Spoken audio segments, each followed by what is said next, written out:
5쪽 정도에 기록되어져 있습니다. 마태복음 4장 1절에서 11절입니다. 번갈아 가면서 교독하시고 11절은 함께 읽겠습니다. 제가 먼저 읽겠습니다. 그때 예수께서 성령에 이끌리어 마귀에게 시험을 받으러 광야로 가사 시험하는 자가 예수께 나와서 이르되 내가 만일 하나님의 아들이거든 명하여 이 돌들로 떡덩이가 되게 하라.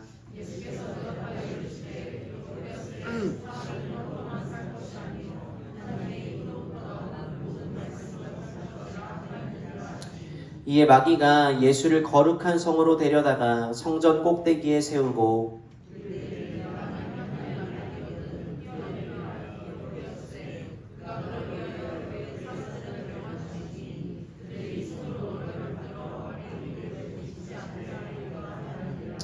예수께서 이르시되 또 기록되었으되 주 너의 하나님을 시험하지 말라 하였느니라 하시니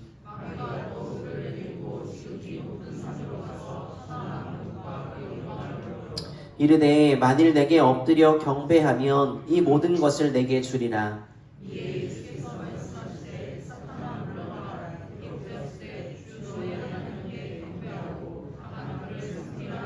함께 읽겠습니다. 이에 마귀는 예수를 떠나고 천사들이 나와서 수종드니라. 아멘. 같이 말씀을 위해 기도하겠습니다. 살아계신 하나님, 우리 안에 계신 성령님, 이 시간 주의 거룩한 말씀을 나눕니다. 말씀을 조명하여 주시고 깨닫도록 도와주시옵소서. 듣는 이에게는 들을 귀를 활짝 열어주시고 전하는 자에게는 전할 입을 활짝 열어주셔서 하나님 말씀만 잘 전달되고 들려지는 귀한 시간 될 수 있도록 도와주시옵소서. 말씀을 들을 뿐 아니라 말씀대로 살아갈 수 있도록 성령님 우리 가운데 임재하여 주시옵소서. 주님을 찬양합니다. 예수님의 이름으로 기도드렸습니다. 아멘. 신앙으로 고백합니다. 주께서 오셨습니다. 성령께서 임하십니다. 아멘. 사순절기가 지난 수요일에 시작이 되었습니다. 물론 명절 기간이어서 좀 평소와 다르게 낯선 시작이 되었습니다만 이 사순절을 통해서 우리 주님의 십자가를 깊이 묵상하는 그런 시간 되었으면 좋겠습니다. 오늘은 그 첫 번째 주일입니다. 사순절 첫 번째 주일에는 전통적으로 시험을 이기신 예수님에 대해서 설교를 많이 합니다. 우리가 이렇게 잘 알고 있는 예수님이 마귀에게 시험을 받으신 사건, 이 본문을 가지고 말씀을 좀 나누려고 합니다. 북극에 가면 에스키모인들이 있죠. 이 사람들이 아주 독특한 방법으로 늑대를 사냥한다고 합니다. 바로 날카로운 칼날에 동물의 피를 바른 다음에 이것을 꽁꽁 얼린대요. 얼고 나면 그 위에 다시 피를 덧바릅니다. 이걸 반복한다고 해요. 그러면 꼭 그 모양이 한 덩이의 고기 덩어리처럼 변한다라고 해요. 그걸 눈밭에 이렇게 세워두는 거예요. 늑대들이 지나다니는 길이에요.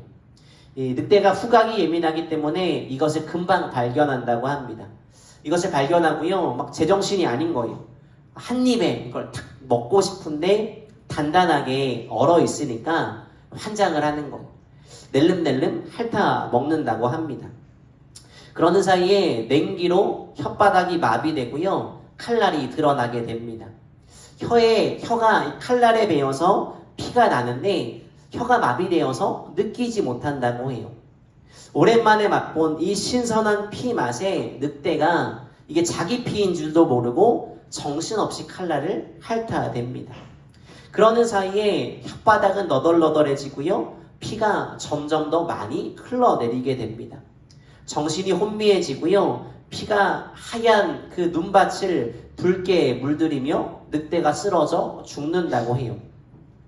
매우 어리석습니다. 아무런 의심 없이 계속해서 칼날의 피를 핥는데 그 피가 자기 피인 줄 몰라요. 여러분, 그런데요, 이게 인생에 쳐놓은 사단의 덫이고 함정과 같다라는 것입니다. 이렇게 교묘하게 위장되어 있다라는 거예요. 우리의 영적인 감각을 마비시킨 채 이게 시험인지 유혹인지 인지조차 하지 못하게 만듭니다. 교묘하게 성도들을요, 영적 실패와 죽음으로 이끌어 갑니다. 그냥 눈앞에 있는 나의 필요, 즐거움, 고통 해결 이런 데만 집중하도록 만들어요. 여러분, 이게 마귀의 사냥 방법이라는 거예요. 이 마귀의 시험, 사냥 방법에 맞서는 지혜가 필요합니다. 오늘 예수님이 그 모범 답안을 보여주고 계세요. 우리 인생에 찾아오는 유혹과 시험을 어떻게 맞설 수 있겠습니까?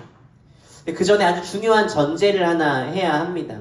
방금 말씀드린 것처럼요, 우리네 인생에 시험과 유혹이 반드시 찾아온다라는 거예요. 이 사실을 여러분 꼭 기억하셔야 됩니다. 본문 1절 말씀 보시기 바랍니다. 여기 보시면 그때라고 말하며 말씀이 시작되죠. 이 말은 토테라고 말하는데요, 주로 마태복음에 많이 쓰이는 단어입니다. 어떤 사건이 앞선 사건 바로 뒤이어 일어났다라고 말할 때 이 토테라는 말을 사용해요.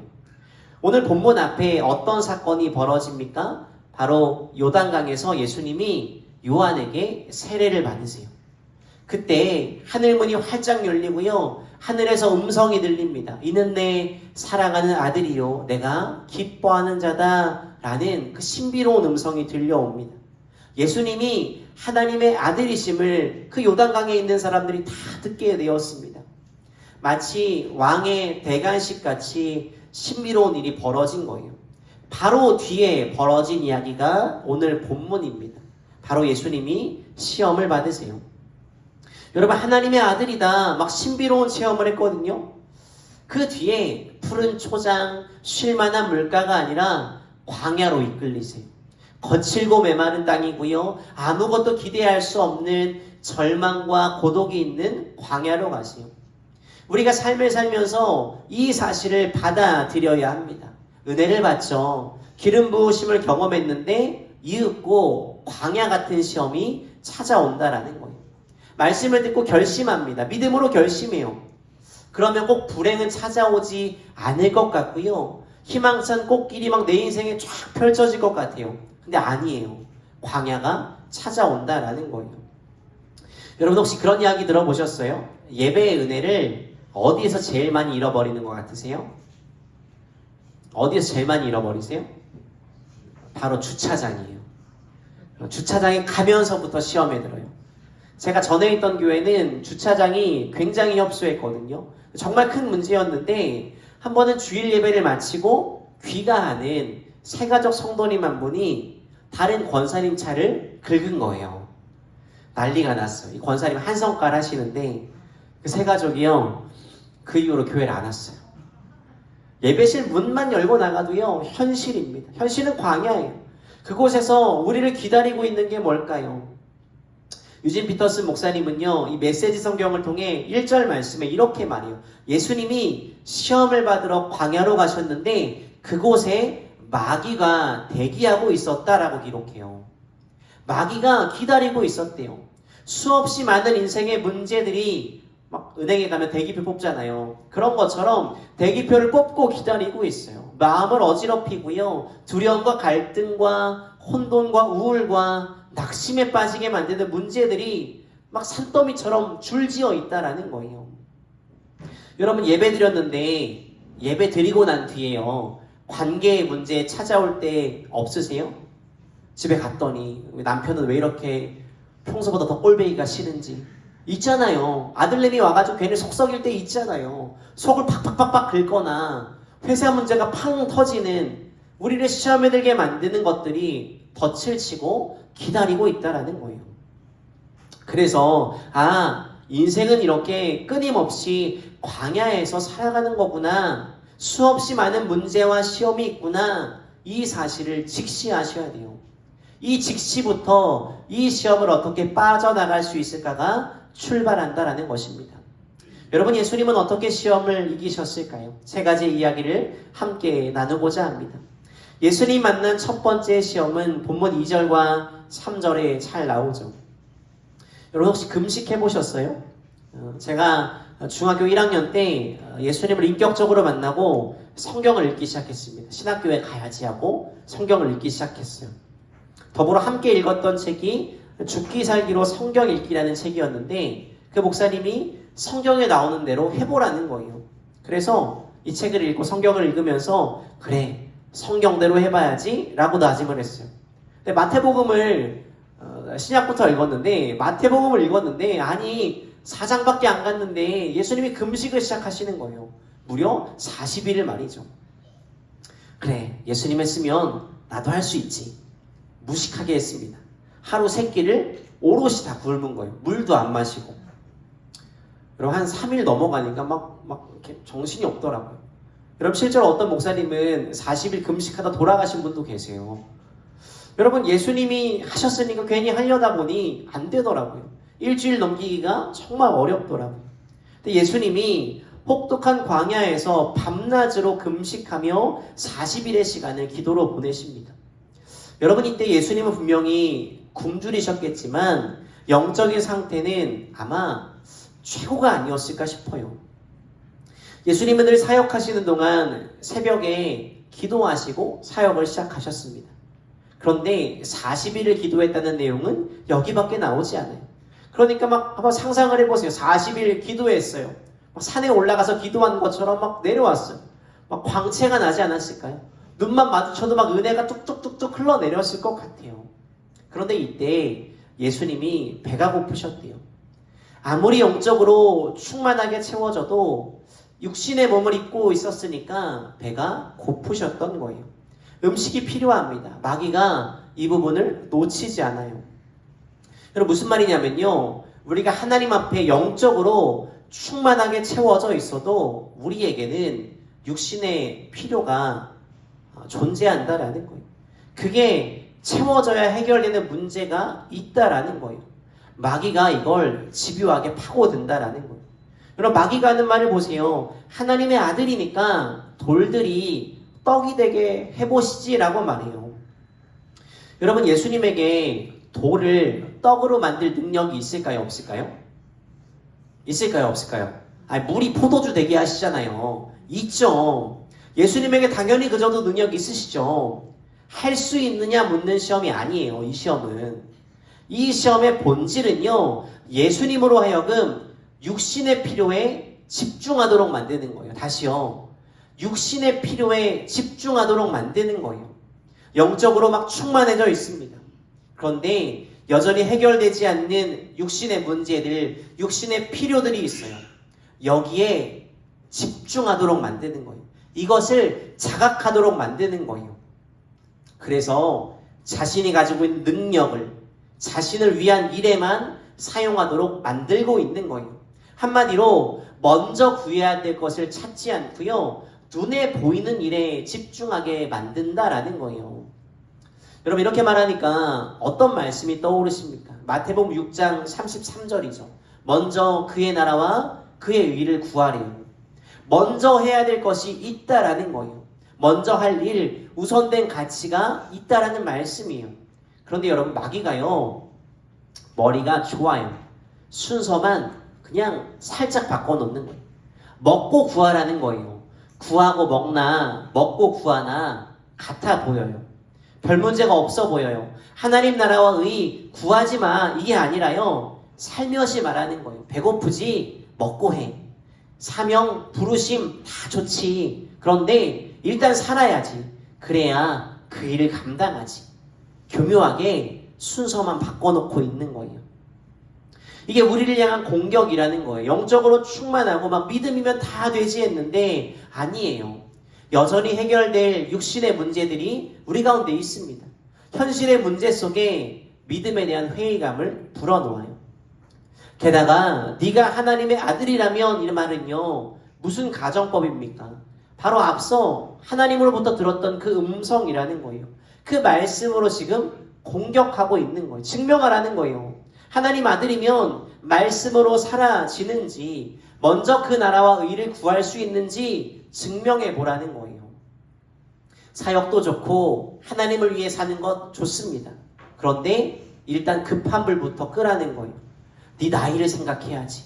11조 아이 이번 달 카드값부터 막아야지. 이렇게 생각을 교묘하게 뒤집고 있는 거예요.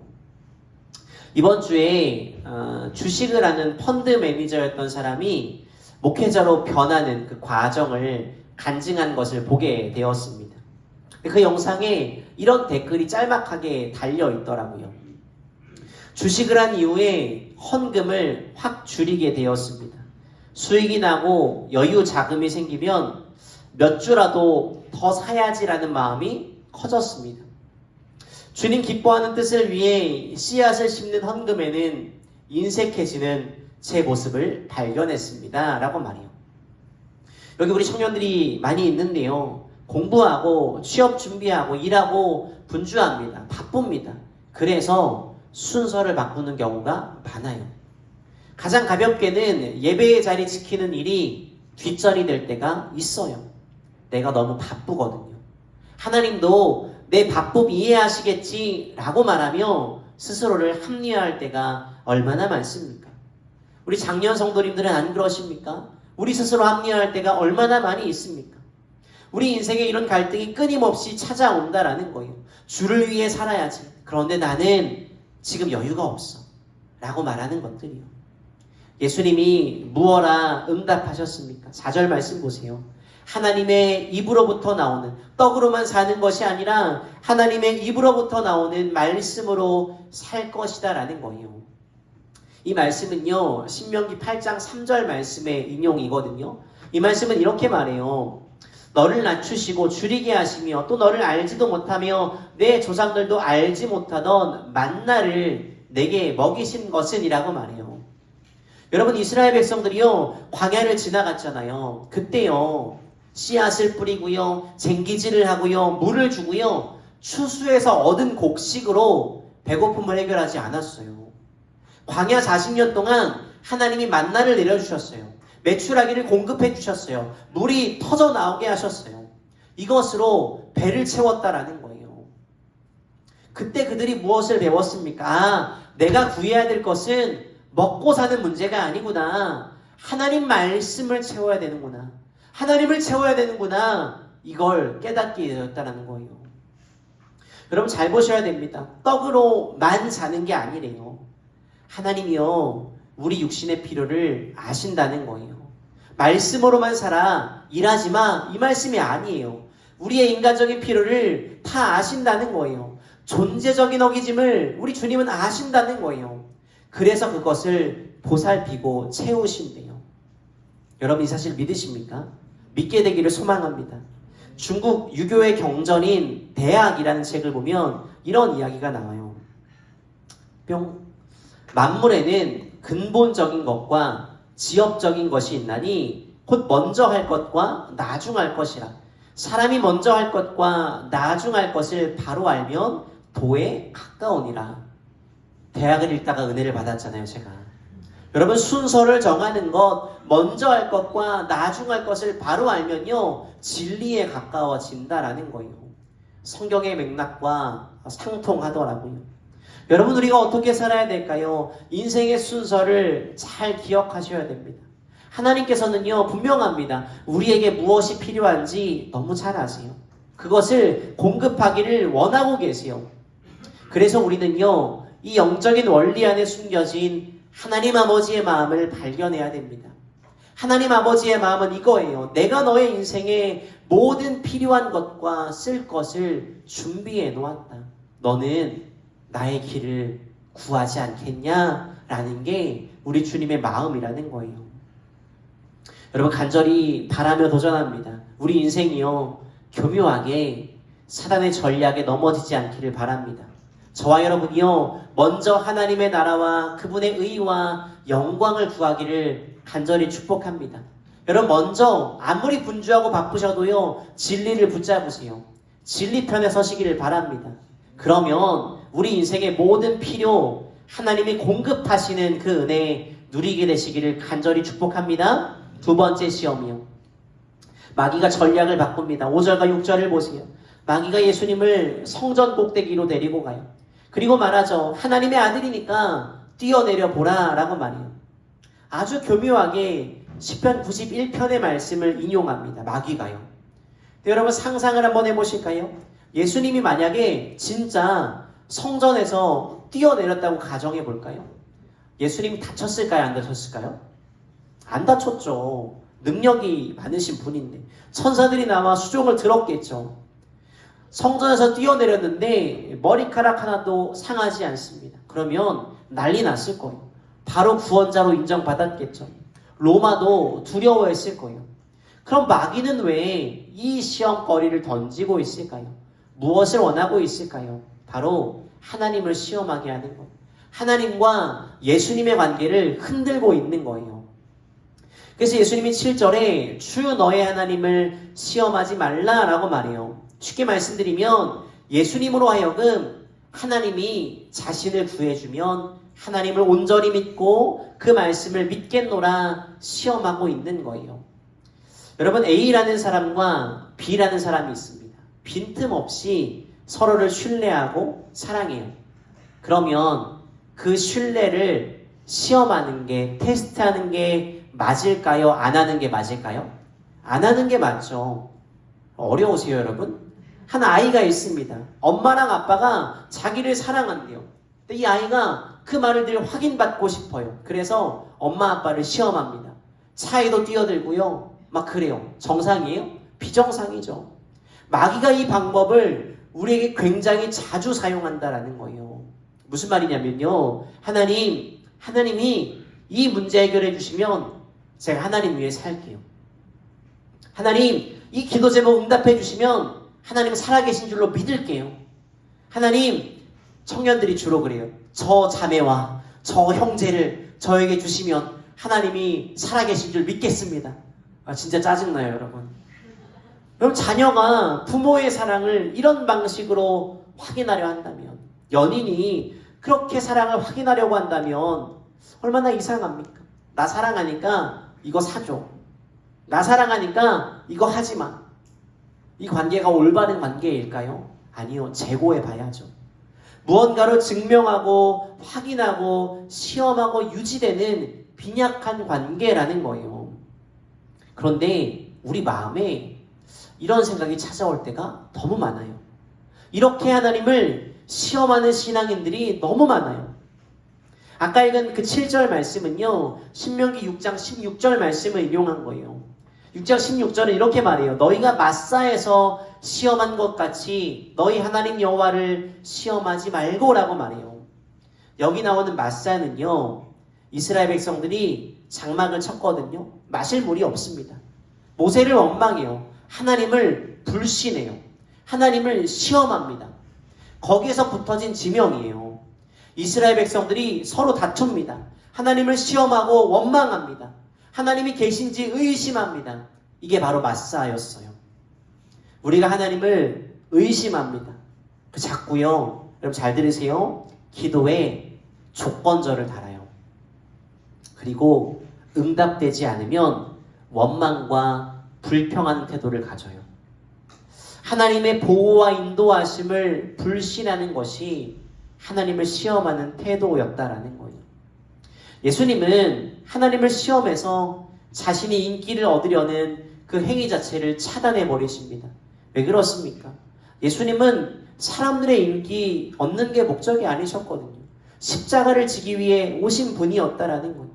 하나님의 뜻은요, 인류를 위한 구속의 십자가였어요. 그 관계성을 깨뜨리지 않았습니다.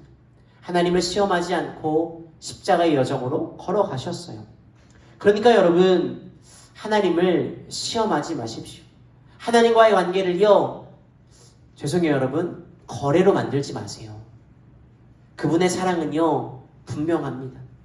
우리 하나님은요, 우리의 공급자가 되십니다. 그 하나님 바라보시고 그분의 선하심을 인정하는 아름다운 믿음의 사람 되기를 간절히 소망하며 축복합니다. 세 번째 시험이요, 마지막 시험인데요, 8절과 9절입니다. 높은 산으로 예수님을 이끌고 갑니다. 모든 나라와 영광을 보여주어요. 자신에게 엎드려 절하면 모든 것을 주겠단 말이에요. 여러분, 이 시험의 핵심이 뭘까요? 이건요, 십자가 없이 영광을 취하라는 거예요. 고통 없이 영광을 얻으라는 거예요. 여러분, 예수님이 이 땅에 오셔서 우리가 구원받은 것은요, 분명합니다. 그분이 십자가를 지셨기 때문입니다. 헷갈리시면 안 돼요, 여러분. 십자가를 짊어지셔서 우리의 모든 죄를, 눈먼 자의 주님이 오셔서 다 해결해 주셨기 때문에 우리가 영광을 누리게 되었는 거예요. 그러니까 마귀가 지금 예수님에게 모든 영광을 다 주더라도 한 가지는 맡겠다는 거예요. 구속의 사역, 십자가를 맡겠다라는 거예요. 여러분, 그분의 십자가가 우리의 구원이 되었습니다. 그분이 고통당함으로 우리가 평안을 얻었고요. 수치받으심으로 영광을 얻었습니다. 그분이 채찍에 맞음으로 나음을 얻게 되었습니다. 그래서 마귀가 지금 세상의 모든 영광을 예수님에게 다 줘서라도 구속의 사역, 십자가로 가지 못하게 막고 있다라는 거예요. 여러분, 이와 마찬가지예요. 우리에게도 동일하게 강력한 유혹으로 이 시험이 자주 찾아옵니다. 우리에게 세상 영광을 얻도록 만들어요. 우리가 세상의 온갖 화려한 영광을 동경하게 만들어요. 그것을 추구하도록 목마름과 갈증을 자꾸 불어넣어요.